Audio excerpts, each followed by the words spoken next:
Welcome to the Life You Love podcast. We're your hosts, Grace Lemire and Erin Convertini. This podcast is for the dreamers and the doers. For the women who want to create a life they genuinely love waking up to. We believe that life's short, so let's build one we love.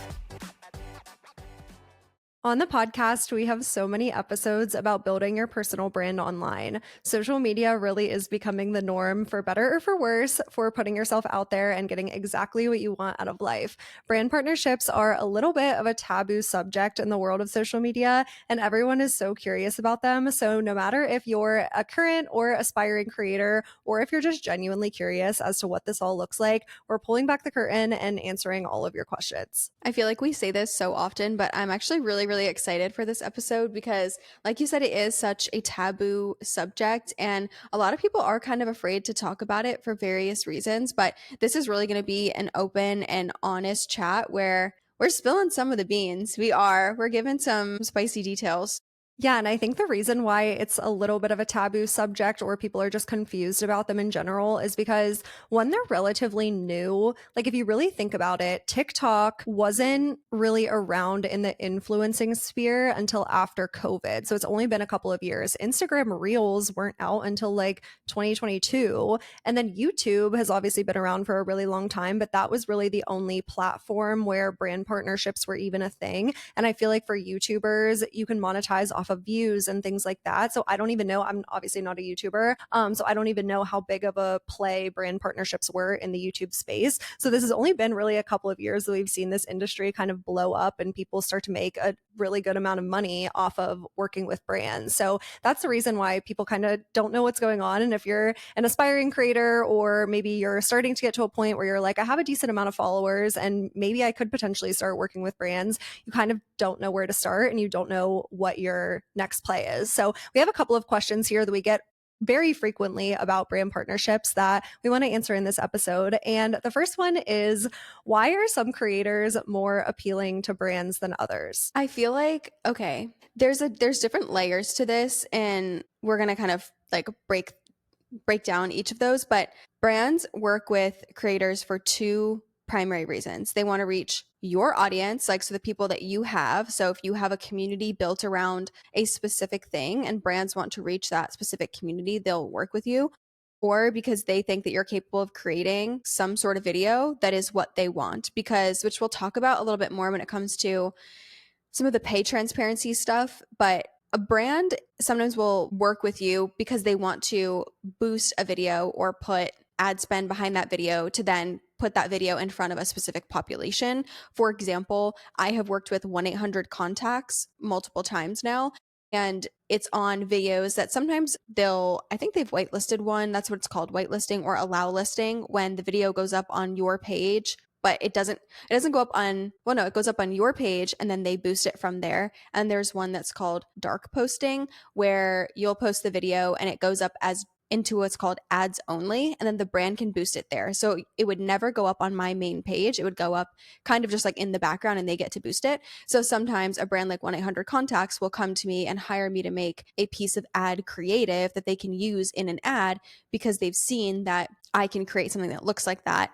Other times brands will come to me and say, okay, you have a lot of people who are freelancers and we are a tool for freelancers. We're going to work with you because you have some of our target audience in your audience of people. Yeah, we wanted to start by giving that distinction because I think this is the biggest thing that I didn't understand when I first started working with brands. And I want to say that this became a lot more prevalent in the last 2 years, because I do think when I started working with brands back in 2022, I think most of the videos they just wanted posted on my account on TikTok. But now over the last year and a half, 2 years, almost every single brand deal that I do, obviously I'm posting it to my channel, to my audience, but they want the usage rights. They want to run it in a video, and the video at the end of the usage period, whether that's 30 days, 60 days, 90 days, the video could have millions of views. And those are views that they paid for, because behind the scenes, the brand can decide oh, I want to boost this to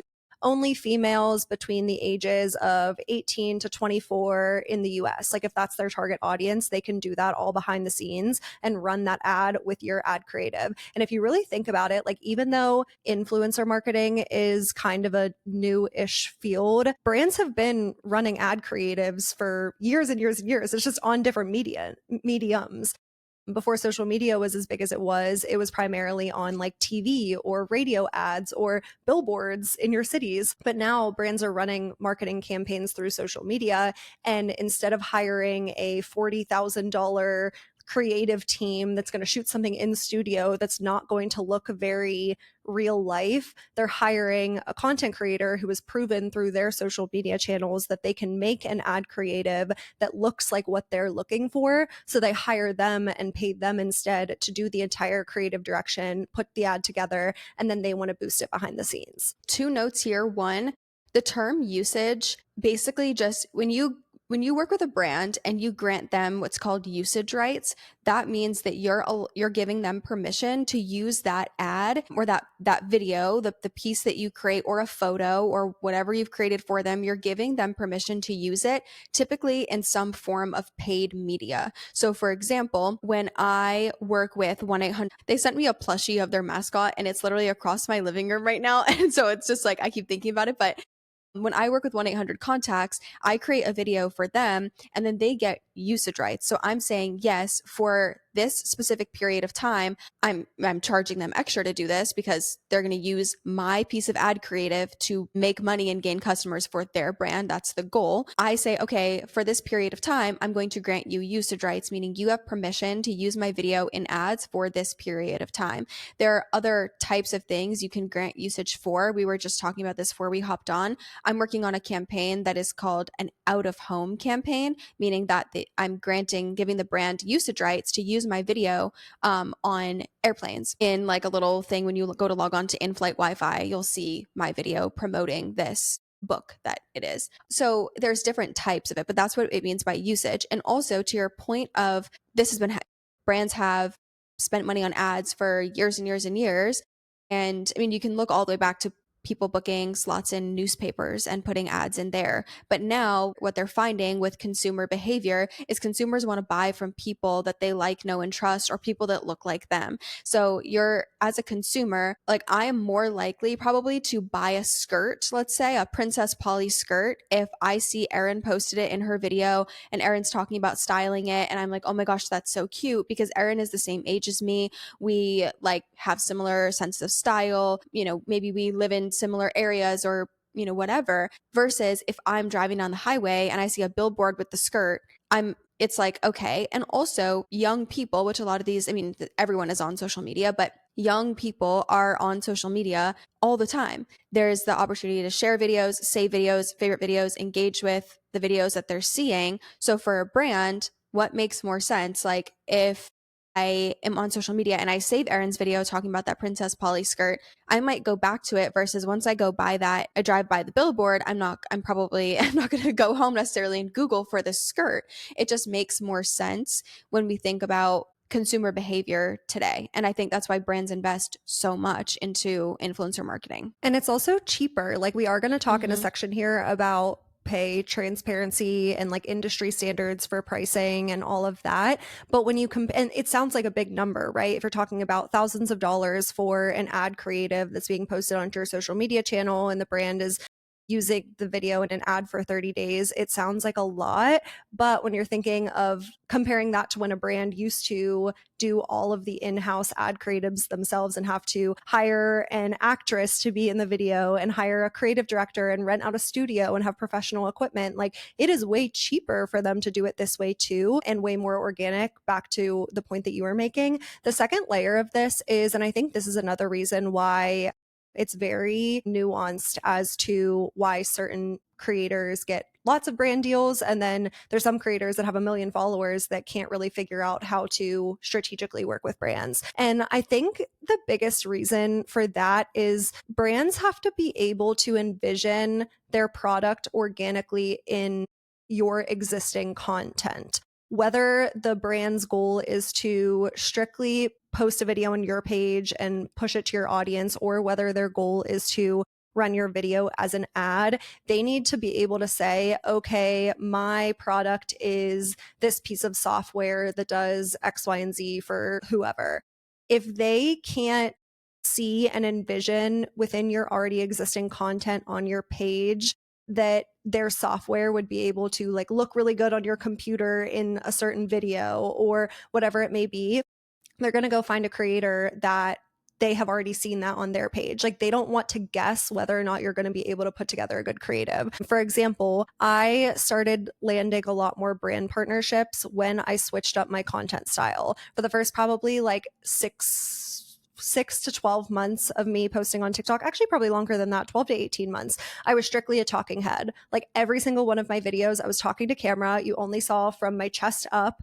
It would be like 3 money tips for whatever, like whatever the topic was, I was talking to the camera. And if you're strictly a talking head online, even if you have really good engagement, a brand can't envision how you're going to be able to portray their product, portray their service in an ad creative. But when I started making a lot more videos that were like vloggy, and I would put B-roll and I would show my home office, or I would show what my kitchen looked like, or whatever it may be, that opens up such a wider array of brands that you could potentially work with. The other thing is when you start to get more comfortable taking content outside of the house, that also like it widens the scope so much, right? Because if a brand has a campaign where you have to go to Target or you have to go somewhere, if you don't have any content on your page of you getting out of the house and proving that you can vlog in public, a brand is going to go find a creator that has already proven that. So you're almost making your like digital resume sort of like your UGC resume through your social media channels to prove to brands what type of content you can create. This actually happened. I want to give an example too of how small this can be, because I remember when I was living at my parents' house, I wasn't living in a space that I wanted to really document. Like I wasn't like vlogging, getting my breakfast, and my mom's making her breakfast right next to me, and I'm kind of like, okay, this is weird. You know what I mean? I was doing mostly talking head or filming at my desk. And when I moved into my last apartment, I was like, okay, I need somewhere that's going to have enough space and be like great to film. But and I've talked about this in the podcast before, that space ended up not having great lighting, and it had everything in it was gray. So the space looked very gray. So I chose this apartment here that was a little bit more than what I would want to spend, because I knew the lighting was going to be good and I could see how I would frame shots in this space and how aesthetic it would look. So for example, I can film in my kitchen now. So I have like a little spot that has like white tile and like the white countertops. I filmed a video the other week of a grocery haul, and it was my $52 grocery haul video. If you saw it, it was not in any way reinventing the wheel. It was not crazy, whatever. A brand saw that video because they make these like salad pouches. It's like a smoothie that has a bunch of greens in it or whatever. And they reached out about a potential UGC partnership because they liked the way that I framed it. They liked the shot on the counter, and they said, this is the type of like vibe we're going for in the video. Nothing about the video was, again, reinventing the wheel. But had I just stood there in front of the camera and I said, here's what I got at the grocery store, and I just held up every item, it would have been much harder for the brand to actually see where their product would go. Now, you can talk in a very compelling way about certain products, like talking to camera, which some brands have asked me to do. They're like, hey, talk to the camera about this product. But if you want to get into more of the lifestyle space, working with more lifestyle products, you have to show your life to a point where brands can see you integrated into it. And I use this example specifically because I think we get the question a lot about like, how do you get into UGC, which is like we can do a whole nother episode on that because this is about brand partnerships. But what I end up seeing a lot in portfolios of UGC creators or on TikTok pages of UGC creators or people who are looking to build a platform is they're just talking to camera and they're holding products like physically. You see it a lot with the TikTok shop type of videos where people are like, I got this mascara, da da da. And I'm like, show me using it. Show me you using it. Show me in your bathroom putting the mascara on. Show me the one that you used to use and how bad it, like show me more of your life so that brands can see where they want to integrate into it. So if you're even getting started, start doing that. And people always say too, like, think about your videos as think about the brands you want to work with, and then think, if I was working with this brand, how would I create this video, and then go do it. So I'm thinking, I want to work with more food brands. I want to work with food brands, supplement brands, things like that, because I think it aligns really well with like my health stuff, although I'm very picky on the supplement side of that because I'm not just going to throw random supplements out there at y'all. But like if there's a cool food brand or something, I want to work with them. So I need to create content that then they could see themselves in. Yeah, and that's not necessarily saying that you have to, like, let's say your favorite food brand is like Simple Mills. That's the one that's coming to my mind right now. That's not saying that you need to go make your page a Simple Mills ad. You do not No. need to go make 10 videos tagging Simple Mills. But what that does mean is if you make zero food content right now, Simple Mills is a food brand. It's not going to want to work with you. So do your grocery hauls, show how you're trying to get into the hobby of baking, show how you're like, you have to create the type of content that the brands are going to want to see. And I feel like that is something that we get asked a lot too, is how do you pitch brands? Does it matter if you're tagging them organically, like all of that? And to that I will say, like, brands care if you tag them organically to a certain extent. It's only going to move the needle a certain amount, right? You can tag the brand in your story every single day. And if you're still not creating the type of content that they want to see, they're probably still not going to want to work with you. So that's another thing to consider. And then you mentioned about the UGC part too, and saying like we can make a whole other UGC video. And I feel like UGC, this is a little like demystified as well. Obviously, there's a lot of UGC creators that don't have a platform at all. And they've been able to get their foot in the door and start working with brands and pitch effectively and build a portfolio and get their feet under them. But building your social media channel is going to help you land UGC partnerships if that's your goal too. And I feel like that's not talked about enough. Like Grace and I do a good amount of UGC content strictly because brands have found our channels or we've been able to pitch them because we already have this sort of like digital resume through our social media channel. So I feel like that's a good point as well. And then the last thing in the whole, like, why are some creators more appealing to brands than others is your account is either optimized as an influencer or a business owner. And it's really hard and not optimal to do both. And I say this because I think a lot of people listening to this, like, we do talk a lot about building your personal brand from the business owner standpoint, right? Like maybe, for example, my best friend, we've talked about her so many times. She has been on the podcast a couple of times. She has 200,000 Instagram followers and she's a dietitian. So all of her content is strictly about food and eating more fiber and nutrition and all of that. And she's plugging like working with her one-on-one as a dietitian, right? And she's done a couple of brand partnerships that are like food related, but for the most part, most of her income comes from her business. Her page is optimized as a business owner. For her, yes, she can like try to work with more brands, but it's going to be really hard to do both. And it's going to be kind of confusing to your audience to do both, to be posting a ton of lifestyle content that's really optimized for potentially working with brands, but then also being like, here, buy my course or work with me one-on-one or whatever you're selling. So I think that's something to keep in mind too, because I actually got a DM about this the other day. I was doing a Q&A on my Instagram and someone DM'd me and was like, hey, how do I start pitching brands? I want to start getting in front of them. I have 38,000 followers on my business account. So I clicked on the business account that she tagged in the message and it did have 38,000 followers. But the account, I didn't even know what she looked like based on the account. It was a lot of like still images with like tips. And it was a lot of like reposting other people's content in the niche and then maybe giving like a little like her 2 cents about it, that kind of stuff. That's very much so like a business owner account. I think if I would have clicked on her link in bio, she probably had some type of service, right? But you can't optimize for being a business owner and also optimize for being an influencer all in the same account. I feel like there's this, well, I have so many thoughts here because I feel like you can monetize outside of brand deals as a content creator, as an influencer. But I feel like you have to be really strategic with how you do that because, for example, I have a freelancing course, but I feel like all of my freelancing content, the way that I tried to keep it is inward focus. And that was something that I didn't do in the beginning. I was like giving freelancing tips, like here's 3 things I would do, like really being tip focused, that was what my content was focused on at the beginning, was like personal finance. And then I started sharing about my freelance journey. But now when I share my freelancing videos, y'all have seen them. They're the workday vlogs where I'm vlogging, being at my desk, and I'm talking about what's going on in my life, in my freelance business.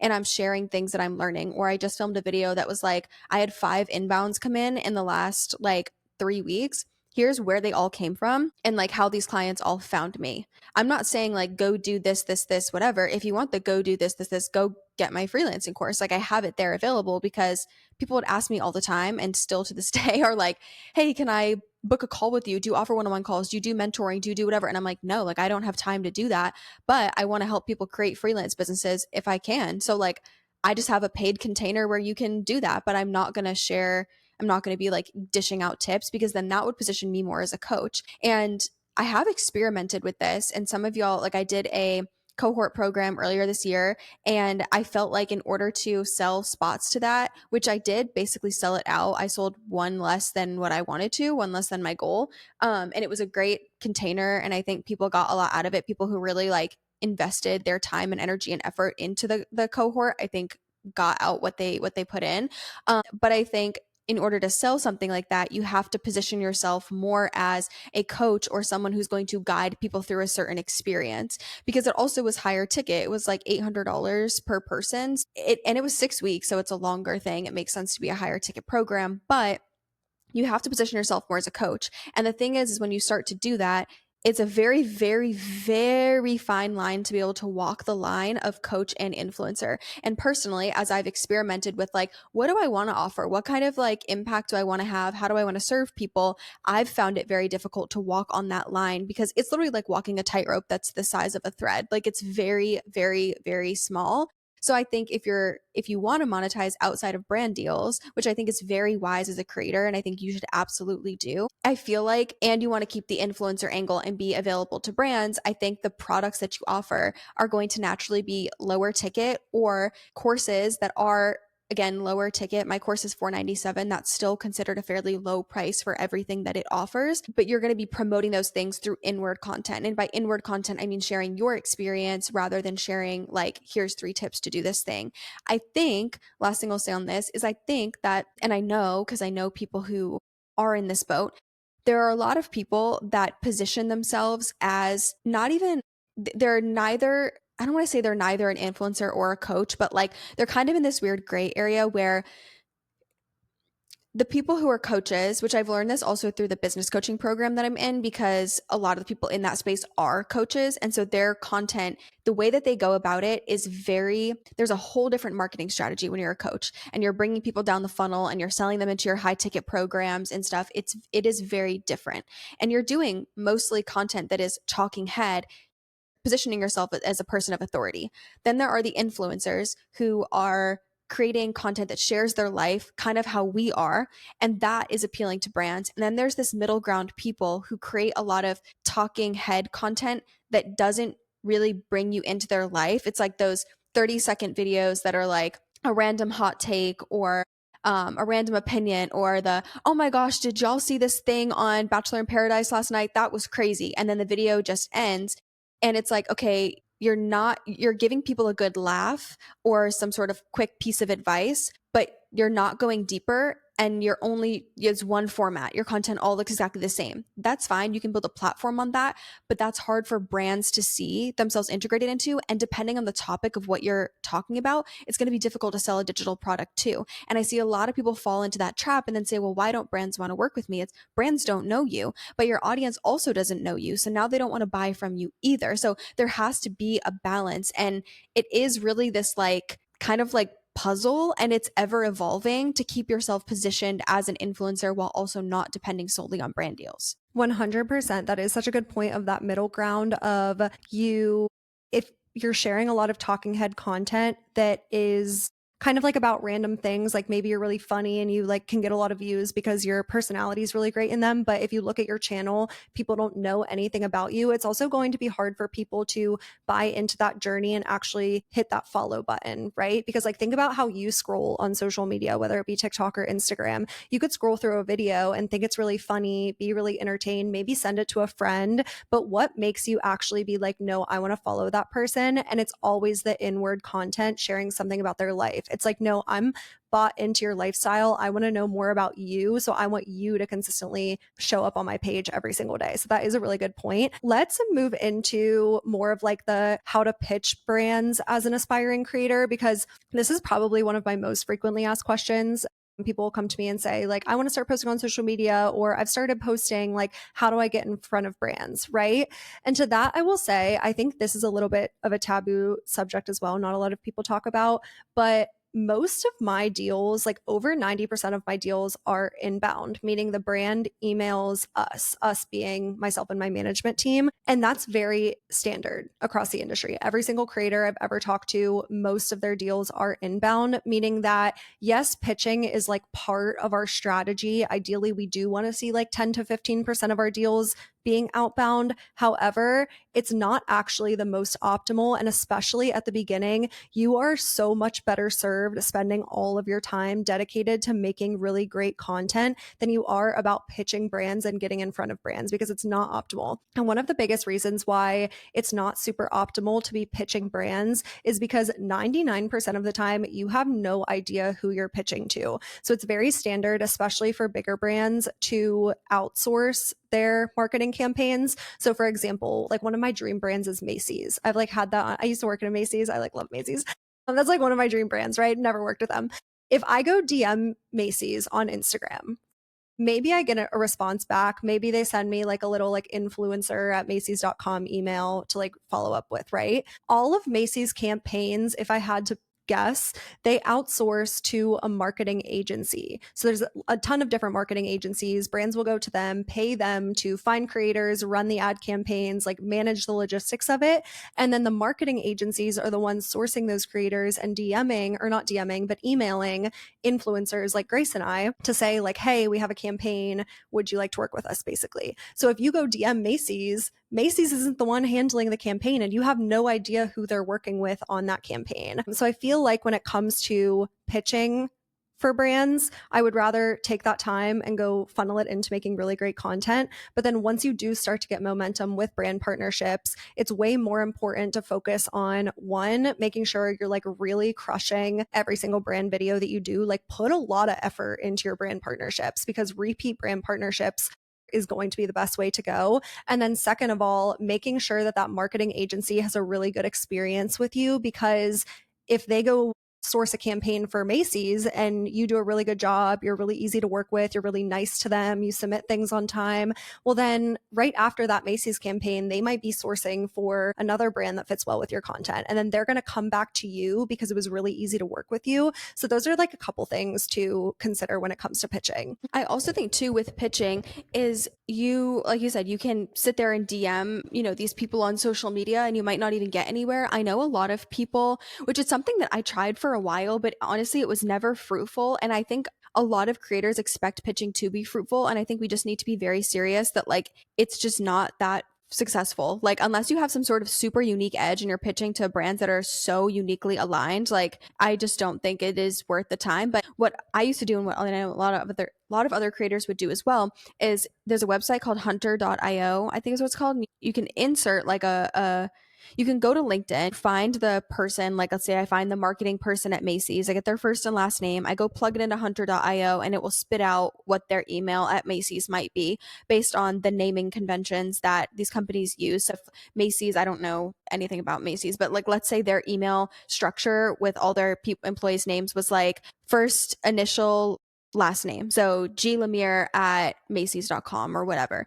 Then Hunter.io will spit out like what it thinks that person's email could be, and then you can email them. Did it help me get in contact with some people over the course of my time on social media? Yeah, for sure. Did it ever really lead to a campaign or a paid deal? Maybe like once or twice. But the thing is you can sit there and you can email different people, and yeah, they might outsource their marketing the whole dang time. So now you're spending all this time trying to find these people, crafting these pitches, and the whole time it doesn't even matter who, even if you get in contact with someone at this company, it might not even be the person who's in charge of it. But also, you're pitching to people that you don't even know if they're running a campaign. And this is the thing that I see people waste so much time on. Let's say I pitch to, I'm trying to think of like, I pitch to Lego. I'm looking around my apartment I have a little Lego bamboo plant over there. Let's say I go pitch to Lego, right? Lego might not even be running a campaign right now. they might not even do influencer marketing. So if you're going to pitch a brand, make sure that they do influencer marketing first. I would see so many people say, "Oh, I want to work with this brand," and they go and pitch them, and that brand doesn't even do influencer marketing. So think about that first. But then also, if they're not even running a campaign at the moment, and a lot of times the campaigns are very specific. Oh, we're running there was a brand I worked with recently. I'm trying to remember who it was, but I remember my management saying that they were doing they're working with like a slightly different population right now. Like we did a campaign together. We wanted to renew or something. And then I think that brand was working with like millennials or something right now, or they're trying a different strategy. So my content doesn't fit in what that campaign is. You don't know what campaign they're running. So you can sit there and pitch all day, every day, and you're going to waste a ton of time. So instead, and I think a lot of people don't want to hear it because it is more of a waiting game and people want to feel more in control of how their journey unfolds. But I think, like Erin said, I would spend that time focused on creating content. And maybe you do create some more content where you're featuring brands in the beginning and you're tagging them in it to kind of just get on their radar. Because also on the back end, brands use social listening tools. They can, and agencies do as well. So they can see like who's talking about what and when are they talking about it. So if you are talking about, let's say, Lego all the time, and you're tagging Lego in your video, or you just mentioned it or whatever, if Lego's using a social listening tool, they might be able to find your videos more. I think that's a much better focus than trying to pitch brands when there's so many ways that a pitch is just going to fall flat. And most pitches suck. Oh my gosh. I get pitched often as business owner, people who want to work with me, but also when I worked in the brand side very briefly for a deodorant company, and my email inbox would be absolutely like blowing up with pitches from people. And most of the pitches were horrible, like just horribly written. But also, like, if I go pitch Notion because I want to work with Notion, guess what? So does everybody and their mother. Everyone loves Notion. Everyone wants to work with Notion. The poor people at Notion, their inboxes must be outrageous. So, what are the odds they're going to see my pitch, have a campaign running that I'm a fit for, have the budget at the time, and even see my pitch, want to pay me? Like, there's so many ways that it just does not pan out. And it just becomes a waste of time. Yeah, a lot of brands I will say have, because I still will DM brands like here and there. For example, I just bought some furniture at Value City Furniture and I tagged them in it and I think they responded and I responded back to them and I was like, oh, like love this, like would love to work together. And then they sent me like basically a Google form. It's like an influencer form, right? So a lot of brands have started doing that where they're like, hey, not running a campaign like at this very moment, but like put yourself into this form so that when we do have a campaign, we have like a list of influencers that have already said that they would be interested in working together. I will say on the DM front, the only thing that I can think of that might make it like kind of fruitful for you, and this is very specific, this is not like a strategy that you should go like mass implement right now, but as a creator, when you're on social media, if there's a brand that's like new and kind of up and coming and not a lot of people know about it and their Instagram has like less than 10,000 followers, follow them organically, like send them a message being like, hey, I love your product, like engage with them, genuinely engage with them, and then potentially pitch like different ways that you could work together. Like, hey, do you need content for your social channels? Hey, like I would love to share, like, do you have an affiliate program? Do you have like genuinely build a good relationship with them? Because when they start to get to a point where they are doing paid campaigns, they're going to come back to you because smaller companies might not have the budget to do a big paid campaign. But if you are like, I'm not getting inbounds from brands right now, I want to start like building good relationships, I feel like that could be a good way to start as well. The next section here, we want to talk about pricing for a brand partnership because everyone's interested in this. Like everyone wants to talk about money. Everyone's nosy. It's one of those things where it's like there's literally sometimes it literally feels like you're throwing a rock at a wall. There is no there is kind of an industry standard, but I feel like depending on the brand, like there's so many things that impact it. So when it comes to pricing for a brand partnership, we have a couple of different terms that are going to impact the rate, right? You have your base rate, meaning if they come to Grace and they say, Grace, can you make us an Instagram reel and post it on your account? That's going to be your base rate. Then if the brand wants to boost it in some way, run it as an ad, that's going to be your rate for the usage right. And then on top of that, most brands want some type of like exclusivity. So for example, I'm shopping for a vacuum cleaner right now. I can't go work with Dyson and then go post a video with Shark the next day, right? Like one, that's really bad practice for your audience. And two, brands don't want to see that. So they'll put in the contract, like, you cannot work with any of our competitors, and they'll list out who the competitors are for 2 weeks, 4 weeks, 6 weeks, whatever. And you as a creator, you charge for that. So there's a couple of different terms that we're talking about when it comes to pricing. But for your base rate specifically, what we found for kind of like an industry standard, and I've definitely found this to be true, it's typically 2 to 5% of your follower amount. So let's say someone has 100,000 followers, that would be between $2,000 to $5,000 for a base rate for an Instagram reel or a TikTok or whatever platform you're on. And that obviously varies greatly depending on your engagement. So if someone has 100,000 followers, but their engagement's not great, or if they have a following, but all of their videos are like not about one niche, or people don't know them for anything. You know what I mean? Like there's a lot of things that impact the engagement metrics, but then also it's very industry specific. So 2 to 5% could be your base rate. But then if you are, for example, fashion and beauty tends to pay a lower amount than like tech or finance or business. So there's a lot of things that come into play when it comes to pricing a brand partnership. And honestly, it's kind of a matter of like a brand asks for your rate, you throw something at them, they come back to you, you negotiate back and forth, and then you come to a conclusion. There are so many things that happen in negotiations. Like, I think I know, like, so we both have management teams. And I feel like that's a whole nother animal in itself. But even when because my management team will negotiate all of my deals, I am not negotiating them. And that's why I have management. So I know that my management, and even before when I was negotiating my own deals, would throw out a higher number. And then a brand might come back and say, yeah, that's great. I remember one deal that I did in the past. I like will not name the brand on any of these, but one deal I did in the past I remember was a UGC partnership, and it was like 6 videos, I think. The brand gave me scripts for them. They were like anywhere from 15 to 30-second video. They were so simple to make, and then they had a year of usage rights on those videos. I threw out the rate of like 13,000, and I thought, okay, and I remember typing it out being like, all right, like hit send, hit send. Like I was like, this is so scary. This is like, because at the time it was the most I ever charged for anything I had ever created. And the brand literally got back and was like, sounds good. And I was like, oh my goodness. Okay, I probably undervalued that if they immediately said yes.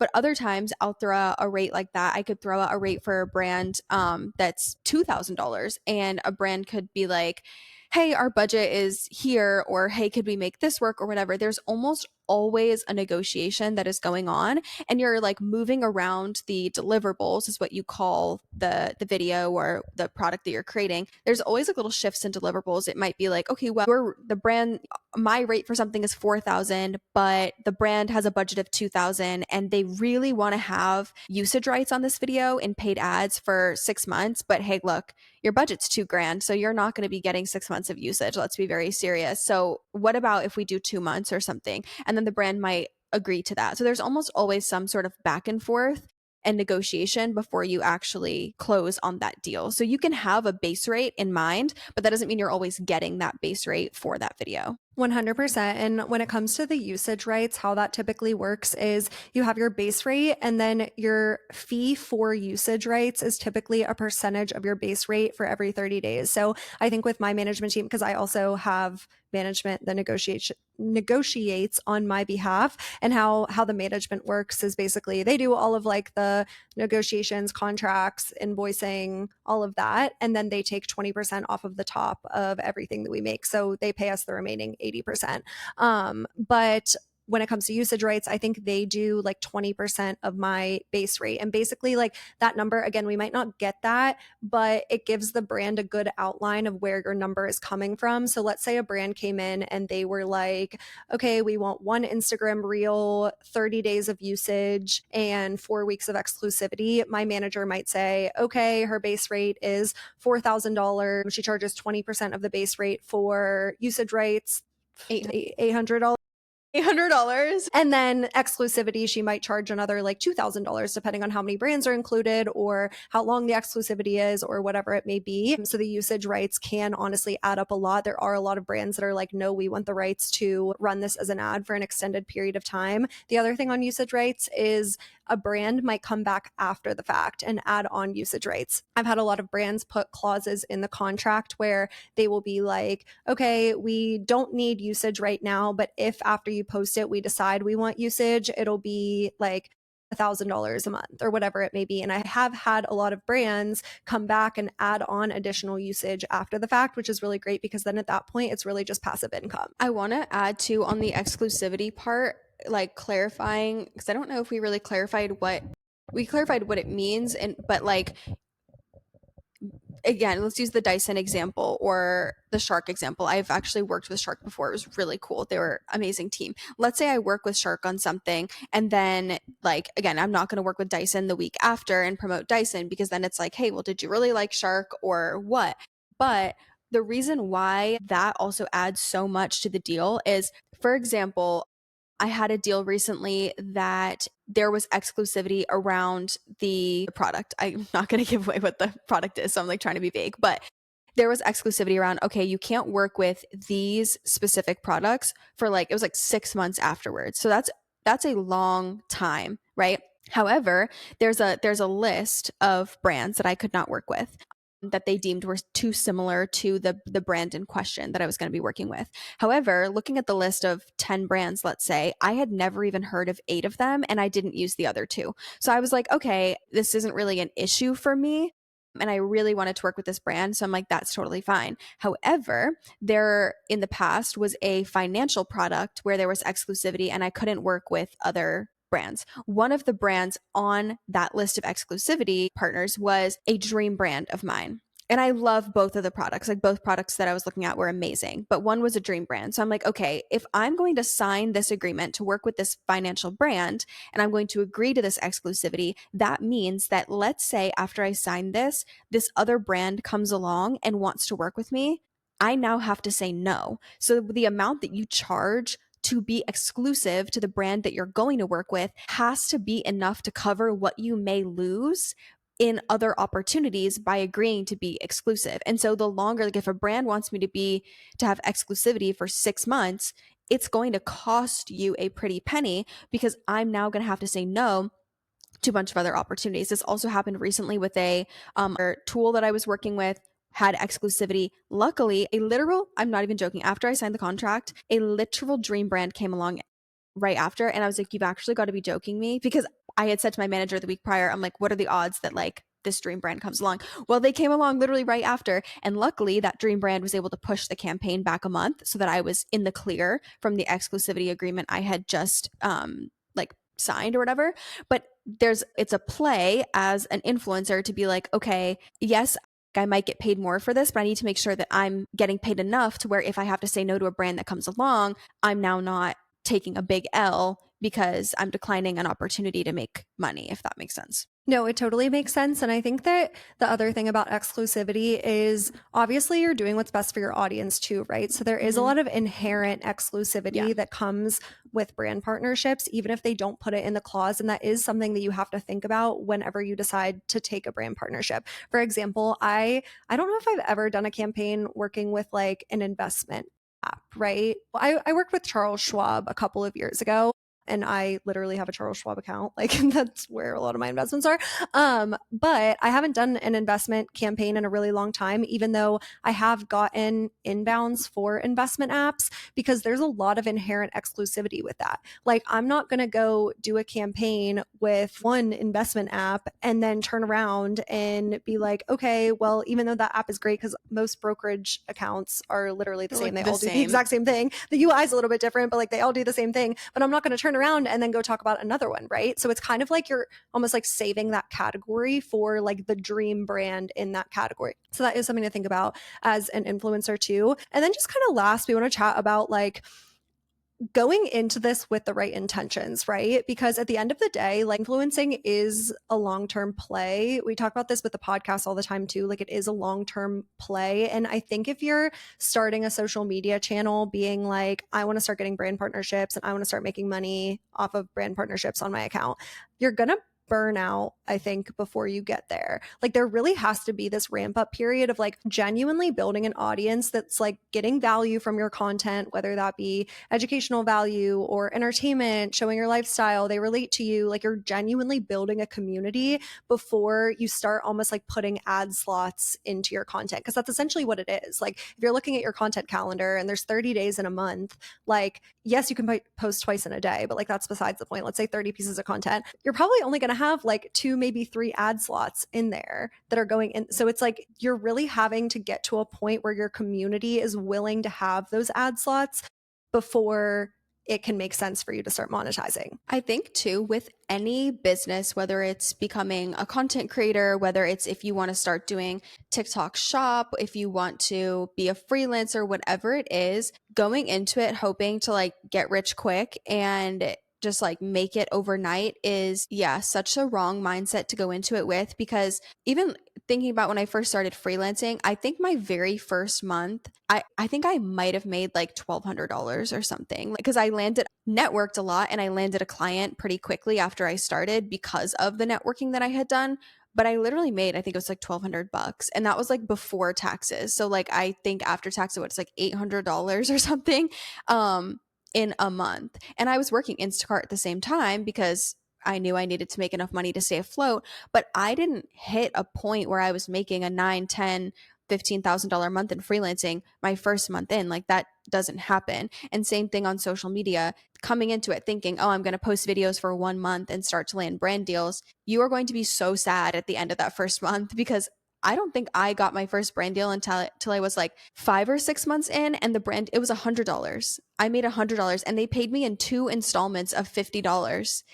Okay, that's how like Way. I'm not even joking. They paid me, it was like $50 up front, like when I made the video, and like $50 like afterwards when it was posted. And like it was such an involved process, and like they had feedback. It was like the product was really cool. I loved the product, whatever. But it was not a life-changing amount of money, and it was like 5 months, 6 months of work with literally not earning anything. And even at the time, I mean, now I feel like there's more ways to earn money on TikTok, and digital products are such a bigger thing. I made $0, literally zero from it for so long. And then yeah, I think I made like a few $100s in like the first year of doing it, maybe. Like it really was not, it's not going to just make you money overnight. And also, yeah, in order to be successful working with brands, your audience has to trust you. If your only reason, this is gonna, okay, said kindly, you can really tell on people's pages sometimes when they're in it for, they just want to like make money. And like, because you see the videos, people being like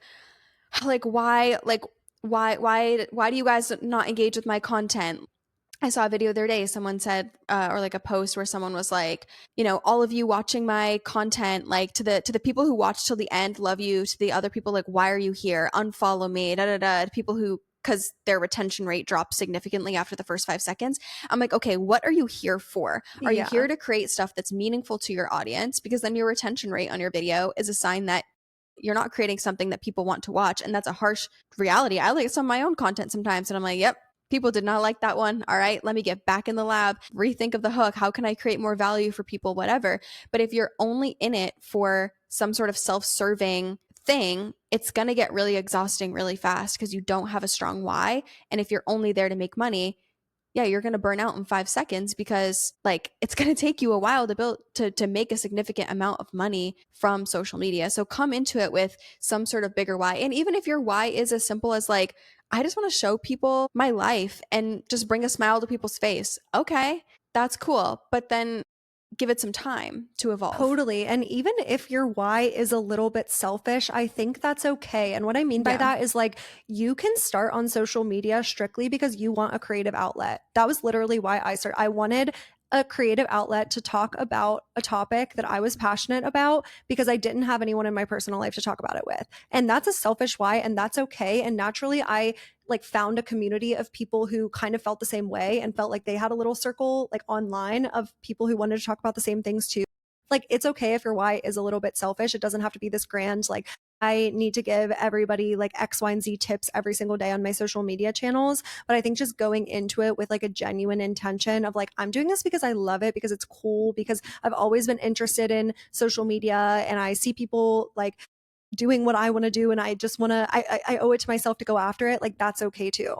But I also think too, and because it's okay to go, like I went into freelancing being like I'm building a freelancing business because I want to make money and have time freedom and flexibility, whatever. And I went into social media being like, yeah, I want to live the lifestyle that an influencer gets to live and having freedom and flexibility.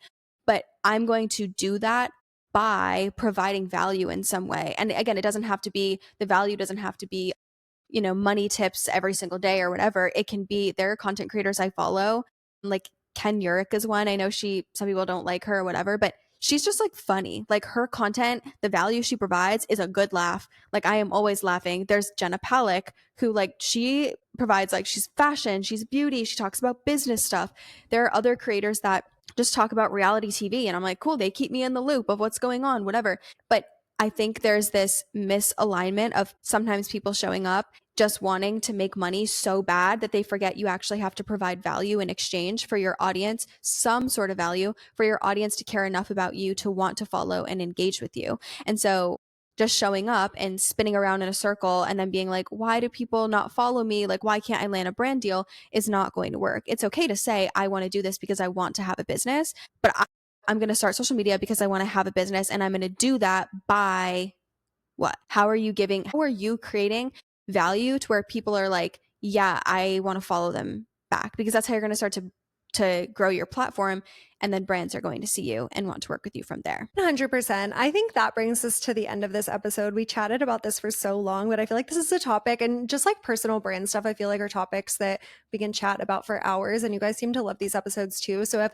there's anything else that you guys want to hear us cover about personal branding, social media, working with brands, UGC, anything, leave it all in Spotify. And that's where we source like all of our episode ideas and everything from. So leave all of that in Spotify. But with that, thanks for tuning into the podcast. And until next week.